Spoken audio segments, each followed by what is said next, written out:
पूजा करना, मंदिर जाना, ये सारे मतलब शेड्यूल में उसके शामिल था। उसने क्या किया कि माता रानी के चरणों से सिंदूर उठा लिया था और मतलब मांग में भर दिया था और एक मंगलसूत्र खरीद लिया था, वो गले में डाल दिया था। ऐसा किया अच्छा, था बस उसने। हो गई शादी।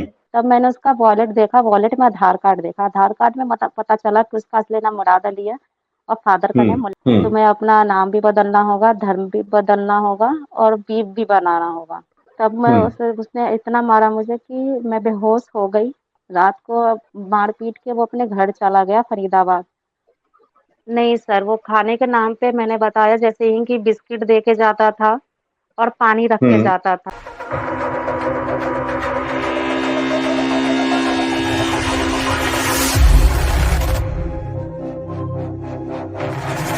मैं पहले यहीं पे फरीदाबाद में मेरी पूरी फैमिली रहती थी, जिसमें मेरे हम्म। पापा जी भी थे। पापा जी मेरे जो थे 2020 में 19 में एक्सपायर हो गए थे, जुलाई महीने में। हम्म। जिसकी वजह से हम लोग काफ़ी परिवार टूट गया था। मम्मी भी काफ़ी मतलब डिप्रेशन में चली गई थी। जी, मुझे व्हाट्सएप पे मैसेज किया उसने कि मैं आपको यहाँ पे फरीदाबाद में ही हाई सैलरी पैकेज पे जॉब दिला दूँगा, जिसमें कोई टारगेट नहीं होगा आपका और ना ही आपको कोई प्रेशर होगा। तो उसने हाय हम्म। हेलो कैसे हो जैसे नॉर्मली एक बात करते हैं वैसे ही बात करना स्टार्ट कर दिया उसने। हम्म। उसने मुझे प्रपोज किया, बोला कि मैं आपसे शादी हम्म। करना चाहता हूँ। उसके बीच बोला कि नहीं मैं नहीं, मैंने उसे मना कर दिया कि मैं आपसे शादी नहीं कर सकती। और उसने मुझे अपना जो नाम बताया था, बोले कि आपका नाम क्या है, बैकग्राउंड क्या है, मैं ना आपको जानती हूँ, ना आप मुझे जानते हो, ना हम्म। आपके बारे में मुझे कुछ पता है। मैं ऐसे कैसे हाँ हम्म। कर दूँ किसी भी चीज़ को। तो उसने हम्म। बोला कि मैं बिहार का रहने सिवान जिला में मेरा घर है। मैं यहाँ पे हम्म। मेरे जो माता-पिता हैं, घर बना के फरीदाबाद में रहते हैं पल्ला एरिया में। तो बोला कि हम्म। ठीक है, आप तुम्हारा नाम क्या है? तो बोला कि मेरा नाम समीर सिंह है। और बोले कि तेरे पिताजी का नाम क्या है? तो मेरे पिताजी का मुलायम सिंह नाम है। तो मैंने बोला कि ठीक है। मैंने बोला कि मैं ऐसे न अपने घरवालों की मर्ज़ी के बिना नहीं कर सकती। मेरे घरवालों के हाँ नहीं कहेंगे, मैं कुछ नहीं कह सकती। इसके लिए मुझे माफ़ कर देना। तो रोज़ आता था, रोज़ मतलब सुबह के 9-10 बजे आ जाता था और रात को 10-11 बजे या मेरे घर से जाता था। आपके घर में आता था फैमिली वो? का सपोर्ट करना, पूजा करना, मंदिर जाना, ये सारे मतलब शेड्यूल में उसके शामिल था। लाल कलेवा बाँधना, मौली बाँधना, ये सब करता था वो। और मम्मी की हम्म। मदद करना, भाई की भी मदद करना। तो एक लड़की तो यही चाहती है कि उसके फैमिली को कोई समझे। तो मैं भी हम्म। मतलब ठीक थी, बोले घरवाले भी सही थे तो मैं चुपचाप थी। फिर एक दिन ऐसे ही बोला कि चलो मैं आपको एक सरप्राइज़ दूँगा। वो मुझे होटल में लेके गया, जो कि ऑलरेडी ऑलरेडी पहले से वो उसने बुकिंग कर रखी थी। मैंने बोला कि यहाँ पे क्यों लाए हो? ना कोई फेस्टिवल है, ना मेरा बर्थडे है, ना कोई ऐसा कोई इवेंट है, तो तुम यहाँ हम्म। क्यों मुझे लेके आए हो? तो बोला चलो अंदर हम्म। बताता हूँ। मैंने उससे ना मतलब मना किया, फिर भी बोला चलो अंदर। लेकिन उसने क्या उसके माइंड में था मुझे खुद नहीं पता। उसने मेरे उस दिन मेरे साथ उसने बदतमीज़ी की, मेरे मना करने के बावजूद। मैंने उससे पहले ही बोला था कि हम्म। शादी से पहले तुम मुझे टच मत करना, लेकिन उसने मेरे साथ ज़बरदस्ती की और मेरी कुछ न्यूड पिक और वीडियो बना ली उसने। उसने मेरी वीडियो बना लिया या पिक, फिर मैंने उससे बोला था कि ये क्या कर रहे हो? तो उसने उस समय 1-2 पिक डिलीट कर दी थी, लेकिन ये नहीं पता था कि उसने डिलीट नहीं की है। कुछ दिनों के बाद मुझे पता चला कि मैं प्रेग्नेंट हूँ। मुझे पता चल गया कि मैं फर्स्ट टाइम में ही प्रेग्नेंट हो गई थी। मैंने उसे बताया। मैंने बोला कि अब मैं कहीं की नहीं रही, तो उसने क्या किया कि जाके यहीं पास के मंदिर है, उसने क्या किया कि माता रानी के चरणों से सिंदूर उठा लिया था और मतलब मांग में भर दिया था और एक मंगलसूत्र खरीद लिया था, वो गले में डाल दिया था। ऐसा किया अच्छा, था बस उसने। हो गई शादी। और हम्म। जो एक मतलब शिवलिंग रखी हुई थी, वहाँ पे दिया जला के उसने फेरे ले लिए। पेट दर्द की गोली लाके की जगह पे उसने मुझे अबॉर्शन पिल्स ला के दे दिए, जिसकी वजह से मेरी बहुत ज़्यादा हालत ख़राब हो गई, जिसकी वजह से मेरी काफ़ी तबीयत ख़राब हो गई। इस बीच में उसका मतलब एक तरह से बहसीपन था, लड़ाई झगड़ा मतलब करना। इस बीच मतलब तबीयत ख़राब थी, उसका नेचुरल सब कुछ चल रहा था। फिर मैं अगेन प्रेग्नेंट हुई। मैंने बोला कि अब मैं अबॉर्शन नहीं करवाऊँगी। उसने ज़बरदस्ती मेरा अबॉर्शन करवाया अक्टूबर दूसरी के बार, महीने में। Second time? मतलब एक तरह से अनप्रोफ़ेशनल तरीके से उसने मेरा अबॉर्शन किया। उस समय मेरी हालत बहुत ज़्यादा ख़राब हो गई थी। जब सेकंड अबॉर्शन हुआ, तो हम्म। उसका बाय मिस्टेक जो पर्स है, वो मेरे पास रह गया। वो तो सोचा कि मैं बेहोशी से जबकि कि अन्य मतलब प्रोफेशनल तरीके से किया था, ना ही कोई बेहोशी का इंजेक्शन दिया था, ना ही कोई हम्म। दवाई दी जिसकी वजह से मुझे तकलीफ कम हो।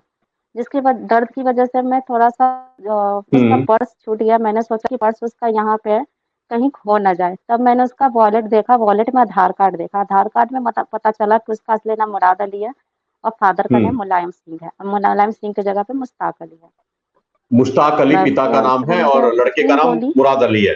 हम्म। उसने बोला कि हम्म। तुम्हें मेरी हम्म। बात माननी होगी और नहीं तो हम तुम्हें वायरल कर देंगे, तुम्हें कहीं का नहीं छोड़ेंगे, तुम्हें जान से मार देंगे, तुम्हारी फैमिली को भी नहीं छोड़ेंगे। हम्म। तुम्हें अपना नाम भी बदलना होगा, धर्म भी बदलना होगा और बीफ भी बनाना होगा। हम्म। मैंने बोला कि मैं कुछ नहीं करूँगी। फिर उसके बाद मुझे अपने घर पे ले गया। वहाँ पे घर वालों ने तो पहले सही से बर्ताव किया जाते-जाते, लेकिन बाद में उसने बोला, प्यार से बोला कि तुम्हें अपना नाम बदलना होगा क्योंकि तुमने मेरे बेटे से शादी तो कर ली है, लेकिन वो हम्म। शादी का माने नहीं होगा जब तक तुम अपना धर्म नहीं चेंज करोगी। हम्म। हम तभी तुम्हें कबूल करेंगे। बोला कि हम्म। माफ़ कीजिएगा, ना ही मैं अपना धर्म चेंज करूँगी, ना ही मैं अपना हिंदू देवी-देवता को छोड़ूँगी। बोला कि हम्म। अगर नहीं छोड़ोगी तो मेरा बेटा तुम्हें बदनाम कर देगा, मारेगा, पीटेगा, हम नहीं कुछ करेंगे। उसका वही सीन था कि तुम अपना नाम बदलो, धर्म चेंज करो। मैं नहीं करती थी। इसी बीच में तीसरी बार फिर से प्रेग्नेंट हुई। मैंने इस बार उसे बताया नहीं कि मैं प्रेग्नेंट हूँ क्योंकि मुझे पता था कि फिर से मेरे साथ वही सीन करेगा जो दूसरी बार किया था। वो जॉब वॉब हम्म। नहीं करता था।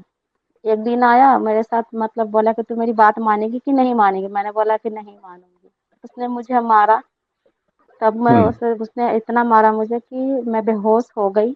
रात को मार-पीट के वो अपने घर चला गया फरीदाबाद। जब मुझे हम्म। 2 ढाई बजे के करीब होश आया तो देखा कि मेरा मतलब मिसकैरेज हो चुका था। मुझे ब्लीडिंग हो रही थी। मैंने उसको कॉल किया कि तुमने किस तरीके से मारा? तुम आदमी हो या जानवर? तो हम्म। डॉक्टर ने बोला कि बेबी था, वो खराब हो चुका है, अब डीएनसी करनी होगी। अगर नहीं तत्काल में करते हो तो तुम्हारी जान जा सकती है। मैंने फिर तत्काल में 27 मार्च को दवा डीएनसी करवाई। वो डॉक्टर ने बोला कि अगर 5 मिनट भी लेट हो जाता तुम्हारा बचना मुश्किल था। नहीं सर, वो खाने के नाम पे मैंने बताया जैसे ही कि बिस्किट दे के जाता था और पानी रख के हम्म। जाता था। वही खा के हम्म। 3 से 4 दिन पे आता था, लॉक खोलता था और बिस्किट-विस्किट रख के, पानी रख के चला जाता था वो। हम्म। मेरी हालत ऐसी हो गई थी कि वॉशरूम तक भी मैं अकेले जाती थी, कीड़े की तरह रेंग के, जैसे कीड़े चलते हों। मेरी काफ़ी बुरी हालत हो चुकी थी उस वक़्त मेरी। काफ़ी उसके हाथ-पैर जोड़े तो उसने मेरा कमरा खोला। जी मोना जी, मैं क्षमा चाहूंगा बीच में आपको टोक रहा हूँ, जी। लेकिन एक सवाल मेरे दिल में आ रहा है और मैं जानता हूँ जितने लोग यहाँ आपकी कहानी सुन रहे हैं उन सबके दिल में एक सवाल आ रहा है कि आप इतना झेलती रही, इतना बर्दाश्त करती रही, आपका पहला एबॉर्शन करवाया, आपका दूसरा एबॉर्शन करवाया, तीसरा बच्चा आपका, आपको इतनी बुरी तरह से मारा कि वो बच्चा गिर गया, मिसकैरेज हो गया, उसके बाद आपको 1 महीना कमरे में कीड़े मकोड़े की तरह आपको बंद रखा। आप बता रही थी कि आप वॉशरूम भी चींटी की तरह, कीड़े की तरह रेंग रेंग के जाती थी। इतनी किसी को मारने के बाद में, इतना किसी पे अत्याचार करने के बाद में आपको बोला कि गाय का मांस पकाओ, आपको बोला कि धर्म बदल लो, आपको इस दुनिया के सारे टॉर्चर किए गए, उसके बावजूद भी आप उससे प्यार कर रही थी, उसको छोड़ क्यों नहीं रही थी? मतलब क्या कारण था? ये सवाल बहुत वैलिड है, सबके दिलों में ये सवाल आ रहा है कि आपने वहां पे मतलब उसका विरोध क्यों नहीं किया? आपने उसके ऊपर कोई एक्शन क्यों नहीं लिया? आप पुलिस के पास तब क्यों नहीं गई? सर मैं किसने की कर पाई थी, मैं अपने वीडियो उसके पास थे, उसने तो उस समय वीडियो तो बनाई थी, उसके बाद भी वो मुझे वीडियो बनाई थी उसने। उसने 2-3 बार मेरी वीडियो बनाई थी जिसमें मेरे फेस कवर कर अपने फेस कवर करके मेरे फेस, एक तरह हम्म। से मैं उसके दबाव की वजह से मैं फँसी पड़ी थी। मैं हम्म। चुपचाप सहती थी, उसके ब्लैकमेलिंग भी मैं सहती रही, बोली कि मैं कुछ नहीं करती थी, बस धर्म चेंज करने पे और नाम बदलने पे मेरी लड़ाई हो जाती थी उससे ज़्यादा। वो मारने हम्म। लगता था मुझे। फिर मुझे पता चला हम्म। कि मुझे पहले से ही था पता था कि मेरे गॉल ब्लैडर में स्टोन है और डॉक्टर ने मुझे मना किया था कि चोट-वोट चाहे ऐसी कुछ चीज़ें मत करना जिससे तुम्हें दिक्कत हो। उसके हम्म। बहसीपन, अननेचुरल फिजिकल की वजह से मुझे काफ़ी चोट आई, उसके मार की वजह से मेरे गॉल ब्लैडर में चोट लगने की वजह से मुझे स्वेलिंग हो गई। जी, तब मुझे हॉस्पिटल में जाके पता चला कि मैं फिर से प्रेग्नेंट हूँ। तो मैंने डॉक्टर हम्म से, गायनेकोलॉजिस्ट से बात की। उसने बोला कि अगर तुम इस बार अबॉर्शन करवाती हो या कुछ भी करती हो, तो या तो तुम्हारे जान पे आ जाएगा या तो इन फ्यूचर कभी तुम माँ नहीं बन पाओगे। मैंने डॉक्टर हम्म से बात की, मैंने उसे साफ-साफ मना कर दिया कि जब तुम्हें जो करना है करो, मैं इस बार हम्म ऐसा कुछ नहीं करने वाली। मैंने घरवालों को भी सारे साफ-साफ बता दिया। मेरे घरवाले काफ़ी गुस्सा हुए, बोले कि आज से तू हमारे लिए मर गई है, रिश्ता ख़त्म कर दिया, ना हम तुझे जानते हैं, ना तू हम मुझे जानती है। इसके बाद मैंने एफआईआर करवाया नोएडा सेक्टर 71 फेज़ 3 में। उन्होंने मेरी तहरीर ले ली, लेकिन मेरी एफआईआर नहीं लिखी। उन्होंने बोला कि आपके साथ जहाँ घटना हुई है, वहाँ जाके आप कंप्लेन कीजिए, हम आपके यहाँ नहीं लेंगे तहरीर। फिर मैं ओके। वहाँ गई, वहाँ नोएडा सेक्टर जी, फरीदाबाद सेक्टर 16 के महिला थाने के एक एसआई ने बोला मुझे, आईओ ने, हम्म कि आपको 5,000 रुपए दीजिए, वरना हम आपका कंप्लेन नहीं लिखेंगे और आपके हम्म ऊपर 420 का केस दर्ज कर देंगे। ठीक है। मैं काफ़ी परेशान हो गई, हताश हो गई, मैं करूँ तो हम्म करूँ क्या? फिर मैंने किसी ने मुझे सलाह दी कि आप जाके वो कोर्ट में बात करो। हम्म हम्म मैं वकील के पास गई, उन्होंने बोला कि सीएम विंडो से आप केस फाइल करो। सीएम की हम्म विंडो से मैंने केस फाइल किया। हम्म 36 घंटे बाद मुझे हर थाने में घुमाने के बाद मेरी एफआईआर लिखी गई महिला बल्लभगढ़ थाने में। उसके बाद मेरा हम्म जो प्रोसीजर था उन्होंने किया, मेडिकल करवाया, 164 का बयान हुआ। हम्म उसके बाद उन्होंने बोला कि ठीक है, हम लड़के को पकड़ने की कोशिश कर रहे हैं। हम्म इस बीच उसने मुझे नवंबर में ही 23 नवंबर को उसने मुझे गुंडे भेजे मारने के लिए। हम्म काफ़ी बुरी तरीके से मुझे मारा, मुझे काफ़ी चोटें आई थी, पेट में मारा उसने। बिल्कुल हम्म पेट में तो मुझे ज़्यादा चोट नहीं आई, हाथ और सिर में काफ़ी चोट आई थी मुझे, पूरी बॉडी में। फिर अप्रैल में उसने मुझे गुंडे भेजे, मुझ पे हमला करवाया, गाली दे के बोला कि या तो केस वापस ले ले, शहर छोड़ के चली जा, वरना हम तुझे जान से मार डालेंगे, तुझे और तेरी हम्म फैमिली को, सबको, किसी को नहीं हम्म छोड़ेंगे। पुलिस वालों ने बोला कि तुम आगे कुछ करो, तुम पता लगा के बताओ कि लड़का है कहाँ पे। मैंने काफ़ी हम्म कोशिश की, काफ़ी इधर-उधर से पता लगाया, उन्हें बताया कि ये यहाँ पे आने वाला है। बोला ठीक है तुम पहुँचो, मैं आती हूँ। मैं वहाँ हम्म पहुँची, लेकिन वो पुलिस तो नहीं आई, लेकिन मैं उनके हत्थे चढ़ गई। उन लोगों ने मुझे काफ़ी मारा, उस समय मैं 3 4 या 5 महीने की प्रेग्नेंट थी, क्योंकि हम्म बार-बार मुझे पेट में ही चोट लग रहा था, जिसकी वजह से मुझे नहीं पता क्या था। इसके बाद 7 दिन तक मैं एडमिट रही वहाँ पे। इसके बाद हम्म उसने हाई कोर्ट से अपने अरेस्टिंग का स्टे लगवा लिया। फैमिली ने आपको माफ किया? वो फैमिली आपके साथ है लीगल फाइट में या आपसे नाराज है फैमिली अभी भी? नहीं सर, फैमिली इसमें साथ नहीं है। अच्छा, जो आपके एबॉर्शन हुए, एबॉर्शन वाला डॉक्टर हमेशा सेम ही था? वो हॉस्पिटल, वो क्लिनिक, नहीं वो सर, डॉक्टर जिसने? हाँ। जो ये सुमित्रा हॉस्पिटल है, ये तो नोएडा का फेमस हॉस्पिटल है सर। अच्छा। और ये जो प्रभा है, ये सेक्टर 66 में ही है। ये अलग-अलग हाँ। डॉक्टर थे, लेकिन फरीदाबाद में जो डॉक्टर था, वो उसे पहले से जानता था। उसके पास नंबर था, उसके मतलब पहले से भी काफ़ी जान-पहचान थी उसकी। क्या नाम था डॉक्टर का फरीदाबाद वाले का? डॉक्टर विनीता। एक नॉर्मल सा बेसमेंट में 2 चेयर लगा के और एक बेड था, बस और कुछ नहीं था। और जी, ये एबॉर्शन आपकी मर्जी के खिलाफ किए इन डॉक्टर्स ने? बिल्कुल सर, इसमें मेरी कोई मतलब इन्वॉल्वमेंट नहीं था।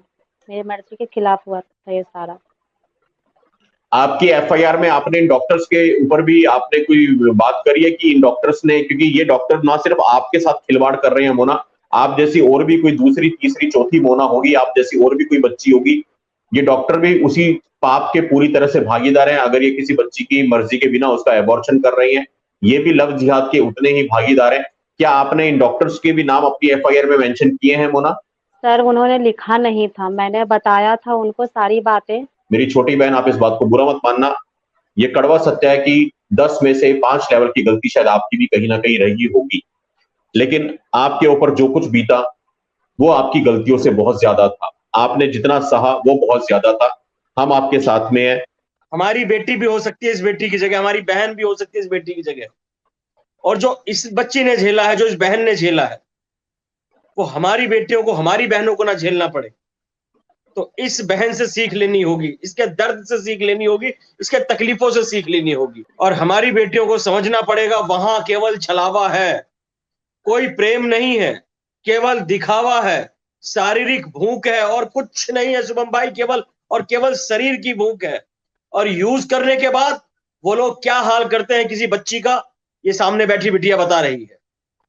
और तब भी किसी की आंखों पर धूल चढ़ी रहे तो उसको कोई भी नहीं समझा सकता।